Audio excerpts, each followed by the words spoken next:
Radio Sucesos 101.7 FM presenta su noticiero Sucesos con Milton Pérez y Verónica Larrea. Un periodismo libre para una democracia plena. Los hechos y las opiniones de los sucesos que marcan nuestro tiempo.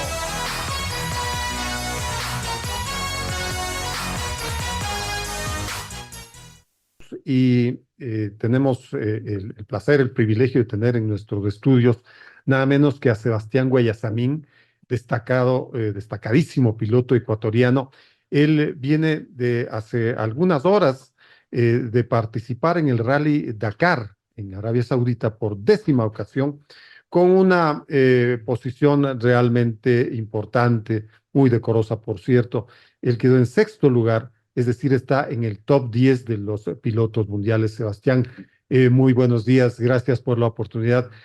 ¿Cómo te sientes luego de este ranking que has logrado? Buenos días, bastante cansado, la verdad, sigo chuchaqui El de la viaje por sí carrera, mismo, del ¿no? viaje, claro, imagínate, son 2 días 2 días para ir, 2 días para volver, y además durante la carrera que se demoran, o sea, la carrera tiene en sí 14 etapas, pero estamos encerrados en un campamento por casi 25 días de ahí en Arabia Saudita, entonces todo esto te pasa una factura, digamos, en la parte física, en la parte psicológica, pero la verdad es que nos entrenamos todo el año para esta competencia y la verdad contento también a la vez, así como cansado, también contento porque regresar a la casa después de tantos días.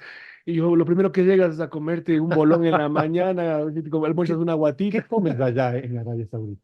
La En organización, todo este mes, ¿qué comiste? no, las facilidades que tiene la empresa que organiza el promotor del evento son increíbles. Claro. O sea, la logística es una locura. Imagínate que vivimos 3.500 personas en este campamento cerrado y tenemos obviamente una alimentación espectacular con un catering buenísimo. Tenemos servicios médicos, fisioterapia, tenemos un hospital móvil con quirófano por si acaso necesitan operarte, helipuerto para 15 helicópteros, las gasolinas, los mecánicos, todo el mundo está dentro de este campamento y este campamento se va moviendo de ciudad en ciudad. Entonces, realmente la logística es de las cosas más interesantes del Rally O Dakar. sea que no tienes acceso a la comida local. No, no tenemos acceso por ahí. Tuvimos un día de descanso. Se corren 6 etapas, descansas una y vuelves a correr otras 6. Entonces, el día de descanso sales a comer alguna cosita. En el menú, sí, imagínate que corremos pilotos de 95 países. Entonces, el menú tiene que ser un poquito variado para todos los países. O sea, un día sí tenemos el fideíto con carne más Claro. casera, al día siguiente nos ponen tofu, al otro día te ponen cordero. Entonces, hay un poco, sí es bien variada la comida, pero no todos los días es buena. Ahora, la gente se preguntará, tú has participado por 10ª ocasión, 10 veces has participado en el Rally Dakar. ¿Dónde te entrenas? ¿No es cierto? Porque acá en el Ecuador no tenemos un paraje parecido al de Dakar, ¿no? Sí, efectivamente, después de 10 años de competir, la organización del Dakar te da una distinción que se llama, eres un Dakar Legend. Entonces te cambian ya como el sellito que utilizas dentro de Ya. la ropa, el uniforme, el auto, Sí, ya ahí es, tienes justamente, ajá, ¿no? sí, Legend, ajá, Sebastián entonces que te Guayasamín. has convertido en una leyenda que debe haber aguantado tanto maltrato durante 10 años. Y en la parte del entrenamiento, como deportista, primero, yo te digo, mucha gente me dice, usted está, si su deporte es de ser chofer nomás, estar sentado todo el día, ¿para qué va tanto al gimnasio? Y la verdad es que se requiere un entrenamiento bastante intenso en la parte física, en la parte psicológica, en la parte de nutrición. Eso hacemos todos los días. Y como tú me dices, el entrenamiento, el entrenamiento real solo se hace en carrera. Yo tengo un simulador en la casa donde practico y demás de la conducción, pero hay ciertas condiciones como es la presión de los competidores, el tiempo, los comisarios, el transporte, y eso solo se hace en carrera. Entonces, lo que intentamos hacer, además del O sea, entrenamiento, mientras más carreras haces, más te entrenas. efectivamente, porque es como el futbolista, por mucho que haga miles de amistosos, hay que cuerearse en el partido Por principal, supuesto, y claro. ahí es donde uno tiene otro tipo o sea, ahí es cuando te pones más nervioso, te da más ansiedad. Entonces, Pero vas generando experiencia, ¿no? efectivamente. Entonces, lo que hacemos, entrenamos todo el año. El año pasado corrimos el campeonato chileno entero de Rally Cross Country. Corrí también una fecha del Mundial en Marruecos, que quedé segundo. Entonces, esas son las cositas que uno tiene que hacer para prepararse. Y de hecho, el Dakar, que es la carrera más importante del mundo, si tú fueras ciclista, esto sería el Tour de Francia. O sea, si fueras alpinista, este sería el Everest. O sea, es Claro. la carrera más complicada y tenemos que prepararnos esta semana, imagínate que el Dakar se acabó el viernes pasado, hace una semana exactamente, y ya hoy, ayer empezamos ya el entrenamiento con miras al Dakar 2025. O sea, es un año entero de entrenamiento, tanto en la parte física y después estamos sumando un montón de carreras también este año. O sea que viajaste sábado, domingo, digamos que has pasado 2 días en la casa y ayer ya de nuevo al entrenamiento. De ayer ya al gimnasio, ayer también tuve cita con hay por suerte un equipo médico atrás mío, porque es muy desgastante, o sea, lo que pierdes en masa muscular, lo que pierdes en peso, eh, es realmente, o sea, es muy exhaustivo. Por eso es la carrera, imagínate que nosotros todos los días manejamos 12, 14 horas, estamos sobre el auto, eso ininterrumpidamente por 14 días. Pero hay que poner en perspectiva las cosas, ¿no? Nuestros oyentes quisieran tener nota exacta de esto, porque no es que cualquiera agarra un carro y va a Dakar y dice, a ver, escríbame, ¿no? ¿Qué se necesita para esto? A ver, primero hay que pasar un proceso de selección. Tú tienes que hacer una postulación para que te den chance ese año de correr y dependiendo de la categoría, de cuánta gente aplicó. De hecho, hay un chico de Cuenca que aplicó para correr en motos este año y le negaron la aplicación. O sea, no es que cualquiera puede correr, tú tienes que haber hecho cierta cantidad de carreras durante el año y hay que tener un cierto currículum. Entonces, Carreras oficiales. carreras oficiales avaladas por la Federación Internacional de Automovilismo, ¿no? Ujú. Acá en Ecuador, por darte un ejemplo, ninguna de las carreras que se corren en Ecuador, ni en Yaguarcocha, ni el Rally de la Vuelta a la República, ninguna de sus carreras tienen el aval de la Federación Internacional de Automovilismo. Acá se maneja el aval de la Federación Ecuatoriana, pero no está suscrita a la Federación Internacional de Automovilismo. Entonces, yo, si Y corriera entonces, localmente, ¿cómo participaste? claro, entonces ahí viene el peso que uno tiene como legend. Ajá.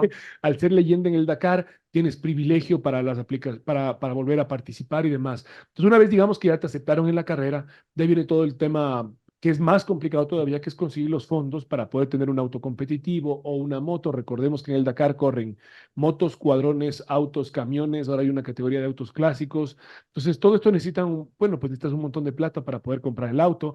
Imagínate Y lo que, equiparlo, ¿no? claro, y después transportarlo porque hay que Claro. mandar todo para Arabia Saudita, que se demora. Nosotros tenemos ahora un equipo español. Cuando el Dakar se hacía en Sudamérica, que se hizo en Sudamérica por 10 años, era para mí más fácil porque yo tenía todo. Yo era dueño del auto de carreras, era dueño de los camiones, de las camionetas de asistencia y toda la logística la podía armar yo desde Ecuador. Ahora que corremos en Arabia Saudita ya es mucho más complicado y lo que hacemos es se contrata un equipo en España. Ellos se encargan de toda la parte logística de tener el auto y tenemos mecánicos españoles, franceses y portugueses. Claro, y me parece un reduccionismo decir que simplemente porque uno es un chofer o que uno sabe manejar, ya puede estar en esto. Se necesita algo más. Es decir, incluso los 10 años vendrían a ser un aval, pero atrás de eso, ¿qué más hubo? Bueno, hay primero muchísimas ganas, muchísimas ganas y un ímpetu tremendo de continuar, de no darse por vencido. ¿Desde cuándo estás en eso? Yo imagínate que tengo yo 43 años y empecé a los 16 más o menos. Después, Siempre andabas con el tema de los autos, las competiciones, sí, etcétera. sí, desde chiquito y no vengo de una familia de automovilismo porque tú normalmente ves a los pilotos, ¿no? Que el papá era piloto, que la Claro, abuela por era supuesto. piloto. No, mis papás son abogados y es algo que me lo he ido construyendo yo en mi propio camino. Me acuerdo, sí, fui a la universidad, regresé, me gané una beca en los Estados Unidos y la primer sueldo que conseguí con mi primer trabajo, di la letra para la moto. O sea, así de apasionado soy. Y O sea, ¿la moto o los carros? ¿Qué fue primero? primero empecé con un buggy a los 16 años, que teníamos un buggy chiquitito, realmente como de juguete, con el que competía yo campeonatos provinciales. Después me fui a la universidad, regresé, con eso me compré la moto porque y la moto me costó mucho porque hay mucha gente de motos que empezó a los 6 7 años. Imagínate, yo con 22 años que iba a poderle competir a nadie. Después me pasé a los cuadrones, después de los cuadrones me volví a pasar a los buggies, de los buggies me pasé ahí a los autos grandes. Y así he corrido en un ¿Y tu montón de. familia siempre te apoyó o te dijeron, oye, cuidado con esto, pues matar? Y de hecho, yo corría localmente aquí carreras provinciales y me acuerdo que le llevé a mi esposa alguna vez a una carrera que me acompañe y me dijo, Sebastián, yo no quiero que sigas corriendo en estas condiciones porque son un poquito tienen menos recursos las carreras locales, entonces no hay helicópteros de rescate, te mandan y me acuerdo que me había perdido en la mitad de la montaña en Manabí, salí con un señor en un caballo y Qué cuando mi barbaridad. esposa al segundo día me dijo, oye, Cholito, se te acabó la carrera, o sea, tienes que, si te vas a No, dedicar a no esto, dejaba de ser razonable lo que decía la señora, claro, ¿no? tú me dijo, si te vas a dedicar a esto, tienes que llevarlo a un nivel profesional. Y la verdad es que esta es la carrera, si bien es la carrera más peligrosa del mundo, tiene un contingente de rescate y de organización que es impresionante. O sea, nosotros dentro del auto, si yo tengo un accidente, aplasto un botón y en 3 minutos llega un helicóptero. Llega un helicóptero con médicos, con repuestos hasta si necesitas para arreglar el auto. O sea, realmente es impresionante la asistencia que tú tienes y el respaldo durante esta competencia. Entonces, así es como logro terminar corriendo el Dakar, y el Dakar es una carrera que se hacía, acuérdense que se llamaba originalmente esta carrera París-Dakar. Claro, así Empezaba es. en París y terminaba en Dakar. Dakar es la capital de Senegal en África. Y por temas de terrorismo, que la carrera se suspende y viene a Sudamérica. Entonces, mientras yo iba en mi ilusión de empezar a correr, de probar autos y demás, el Dakar, me acuerdo, 2012 terminó en Perú, y ahí era como un llamado divino, y dije, no, tengo que irme a ver, me fui a ver, ahí regresé, armé el proyecto, le convencí a mi familia, que era el primero que tenía que convencerles, mi primer auspiciante, me van a acompañar, me dijeron, sí, siempre y cuando hagas un proyecto que sea sustentable, porque además esto se requiere de recursos económicos importantes, que tampoco yo los tengo, ni los tenía, ni los tengo, y nos tocó armar un proyecto para buscar justamente las empresas que nos ayuden, y así fue empezando con la ilusión de poder competir el primer Dakar. Después del siguiente quería terminar porque me duré o sea, es súper ¿Y difícil. cómo fue ese primer Dakar? Porque lo que nosotros hemos visto, y siempre por la televisión, ¿no es cierto?, es de que es una carrera agreste, complicada, en sitios difícilmente se pueden llamar pistas, ¿no es cierto?, a campo traviesa. Lo que se ve incluso son muchos accidentes, ¿no? Sí, y creo que es un poco la impresión y el susto que te da cuando sales en estas carreras, al menos por el primer Dakar que fue en el 2014, eh, con mucho miedo de que se te vaya a prender el fuego el auto, de que vayas a tener un accidente de los que ves en la televisión, y además la prensa también se encarga siempre de poner los momentos más picantes en Por televisión, y por eso supuesto. te generan esa angustia y esa ansiedad. Entonces, el primer Dakar, yo me fui, como le digo a mis amigos, sin saber ni leer ni escribir, ni saber, ni tenía ni idea en lo que me estaba metiendo, y la carrera me duró solo 4 días. Al cuarto día el auto no servía para nada, los mecánicos no habían hecho su trabajo, fui con un copiloto también que no tenía experiencia, yo tampoco no tenía experiencia. Entonces nos metimos ahí, fuimos a una, yo digo, sí, fuimos a una tremenda balacera con pistola de agua. Entonces no podíamos. Entonces después al año siguiente, bueno, ya cambié, conseguí un copiloto argentino, conseguí unos mecánicos también chilenos, otro peruano, armamos un proyecto más robusto, y me demoré hasta el 2017, fue la primera vez que logró terminar la carrera. Entonces ha sido un proceso, cada año tiene un diferente objetivo, y ahora, después de 10 años, estoy peleando los mejores lugares. Capaz que muchos de nuestros oyentes dicen, a ver, ¿por qué Sebastián Guayasamín se inclina por este tipo de carreras? Claro que le está yendo muy bien y le va a ir muy bien en el futuro, pero pudiste haber hecho Fórmula 3, Fórmula 1, ¿no es cierto? Es decir, competición en pista. ¿Por Mm. qué no te inclinaste por este último? Hay una característica especial del piloto del Rally Dakar, y es que buscamos la aventura y nos gusta enfrentarnos a lo desconocido. O sea, nosotros Que que, también es riesgoso, ¿no? claro, que es Lo de lo más, pista también lo es, pero por ¿no? supuesto, cada modalidad tiene su mérito. Pero tú cuando entrenas en pista, por ejemplo, un cartódromo, el piloto puede darse 1000 vueltas al cartódromo y no va a cambiar nada, es lo mismo, y lo mismo, y lo mismo, y ahí tienes que ser un poquito más agresivo en cuanto a la frenada, dónde voy a acelerar, intentar pelear, Maloso, ¿no? claro, por décimas, por Claro. centésimas la pelea. En cambio acá, nosotros tenemos 14 días de carrera. Cada día no tenemos ni idea por dónde vamos a ir. Tenemos que, cuando estás en la línea de partida, 5 minutos antes de que te toque salir, ahí te dan la información de dónde va, qué es lo que vas a Esta hacer. es la ruta, Esta es la ruta. No tienes idea, no puedes, no pero es puedes, una locura. claro. Entonces, y tenemos que hacer, imagínate, un día, o sea, la Fórmula 1 dura 2 horas, la carrera. El Rally Nacional o el Rally Le Mundial, Mans dura ajá, 24 horas. claro, estas son, o sea, pues digo, empezando de las cosas más cortas, digamos, la Fórmula 1, 2 horas, 1 hora de carrera de un día de rally es bastante. Nosotros estamos 12 horas sobre el auto. O sea, es como algo de larga duración como Le Mans, pero claro, Le Mans tienen 4 o 5 pilotos por auto. Así Nosotros es. aquí, mi copiloto y yo, sobre el auto Y 12 horas. punto. Entonces, y de hecho a nosotros nos gusta como pilotos del Dakar que cada año nos cambien la ruta. O sea, que sean algo nuevo, que nos manden por un nuevo lugar. O sea, porque lo que estamos buscando es esa aventura y desafiar al terreno y saber que tienes, cómo encaras. Además, yo doy charlas motivacionales para empresas y para universidades. Siempre les cuento esto, especialmente en la pandemia, hablábamos de cómo enfrentarte a lo desconocido, porque la incertidumbre que nos generaba el Estado, o sea, la cuarentena y demás. Y la única herramienta que uno tiene es confiar en tu experiencia, confiar en la experiencia del que te acompaña, haber construido un auto robusto y apoyarte en los mecánicos. O sea, es lo único que puedes controlar cuando tienes 500, 600 kilómetros de Y a infraestructura eso conocida. quiero ir, porque no es cuestión de lanzarse pues a la aventura sin las condiciones de seguridad adecuadas. Eh, ¿Cuán seguro es tu vehículo? ¿Cómo tienes la plena seguridad de aquello? Y cómo le vas haciendo, ¿no es cierto?, a la máquina que te permita estar las 12, 14 horas cada día sin que vayas a tener accidentes. Y esa es justamente la estrategia del juego. A ver, en cuanto a la seguridad, las normas son altísimas de inspección del auto, los cinturones del tanque de combustible, los sistemas de antifuego, la ropa que utilizas. O sea, todo eso está muy normado y la misma estructura, la jaula antivuelco, el roll bar que va dentro del auto, tiene unos tipos de soldadura especiales y todo esto y por eso es tan caro este deporte. Em, pero definitivamente es un deporte riesgoso que, que se intenta reducir ese riesgo con todos estos sistemas de seguridad.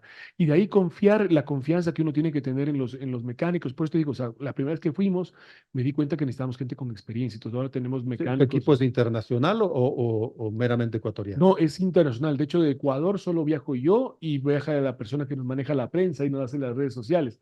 Y de ahí el copiloto es argentino, tenemos mecánicos españoles, franceses, portugueses, o sea, tenemos gente de Arabia Saudita también que nos apoya con la parte logística, o sea, es un equipo grandecito. ¿Qué tan caro es este deporte? Uy, es bastante, Danos, bastante. danos una idea.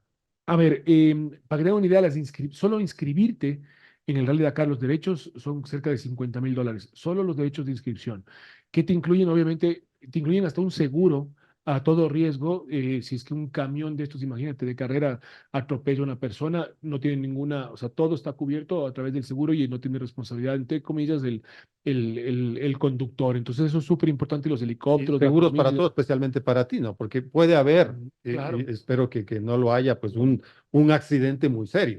Claro, y de ahí ya, pues, digamos, empiezas con una base de $50,000 que es la inscripción, pero después ya depende de lo que quieras hacer. Las motos, obviamente, es lo más barato que te puede costar en total unos $100,000 correr en una moto. Y de ahí te puedes ir hasta gastarte 20 millones si quieres correr en un camión de estos súper preparados. El presupuesto que nosotros manejamos en la categoría no es tan alto, son cerca de $250,000, que es lo que gastamos en el Rally Dakar, que es un montón de plata, pero no es tanto si te pones a pensar en otras categorías dentro de la categoría, dentro del Dakar. Y estamos en una categoría que es chévere porque somos cerca de 100 competidores y todos van con el mismo motor, es una monomarca, todos con el mismo motor, todos con el mismo peso. Entonces, estar sexto en una categoría donde somos muy parejos es realmente súper chévere para nosotros. Dicen que los pilotos de los aviones, no hay ningún ateo entre ellos. ¿Qué pasa con los pilotos del Rally Dakar? ¿Qué pasa Igual, contigo? igual. Hay un componente importante que es el componente, bueno, primero, la parte espiritual la llevamos, este año tuvimos una carrera, una etapa, me acuerdo, muy difícil, era entre la etapa número 6, lo que hicieron este año era una etapa de 2 días. Entonces, de cuenta, hoy estamos viernes, entonces empezamos la carrera, viernes a las 8 de la mañana, nos vemos, no sé cómo sea, vas a regresar el domingo. Entonces, en esos momentos de incertidumbre, de ansiedad, donde yo andaba un poco descompuesto también del estómago y pensando en retirarme, es donde empieza la parte espiritual y dices, bueno, Diosito, por favor, no me saques de aquí, dame la fuerza para continuar y es verdad, o sea, hay un montón de cosas que no están, que uno no puede controlar, que sabes que tienes que continuar en el destino y obviamente también en la parte religiosa. ¿Qué es lo que viene? Este año tenemos la suerte de poder tener los recursos económicos para soñar en competir y pelear por el Mundial de Rally Cross Country, que son 5 fechas. La primera fue el Rally Dakar, la siguiente es en Abu Dhabi en el mes de febrero a finales, después tenemos abril España, tenemos en Argentina en el mes de junio y cerramos en octubre con Marruecos. Entonces tenemos 4 continentes en el cual vamos a correr este año y contento porque esos son, igual volviendo al tema de los pilotos de avión, son horas de vuelo. Claro. Y esas son las horas de vuelo que te preparan para intentar Si ya metimos un sexto en el Dakar, el objetivo mínimo del próximo año es meter los terceros. Pero entre carrera y carrera regresas a tu casa, pero finalmente tienes muy pocos días de vida familiar. Sí, muy pocos días de vida familiar, además se entrena bastante, entonces, y por eso digo yo siempre que el primer auspiciante Y es no la te familia. reclaman en tu casa. Sí, sí. O sea, a ver, intento, cuando estoy aquí en Ecuador, paso muy apegado. O sea, me intento desconectar de un montón de cosas y estoy muy cerca de mis hijas, de mi esposa, compartiendo con mis hermanos, porque además es como el celular, es donde cargas el celular. O sea, todas las cosas que uno puede hacer afuera de casa son gracias a la energía y la fuerza que te dan tus familiares, son como esa fuente de energía y entusiasmo que me llena. Quedaste sexto en esta ocasión. La idea es llegar primero. Sí, sí, ¿Cuándo sí. va a ser eso? Yo espero que sea en unos 2 o 3 años. Bueno, ahora el que ganó el Dakar en la categoría de autos es Carlos Sainz con 61 años. Entonces, ¿Y tenemos, él cuánto tiempo ha estado en esto? y lleva igual unos 20 añitos en esto. Caramba, Entonces todavía esto tenemos unos añitos más. toma tiempo, fe y preparación. Sí. ¿Qué le dices a la gente en ese sentido? En el sentido que, primero agradecerles a la gente que estuvo pendiente durante la carrera, fueron 2 semanas, hasta mi papá ya no quiere seguir viendo el Dakar, dice, pucha, ya me cansé, esto es muy ley, esto es mucho tiempo, entonces digamos, una pasión que uno tiene que tener hasta para ser aficionado del Rally Dakar. Entonces, agradecerles a la gente que nos siguió, más bien invitar a la gente que no estuvo pendiente, que recién se está enterando de esta profesión, que nos acompañe. Yo estoy como Sebastián Guayas también en redes sociales. Y la promesa que les hacemos es que vamos a pelear por el campeonato mundial.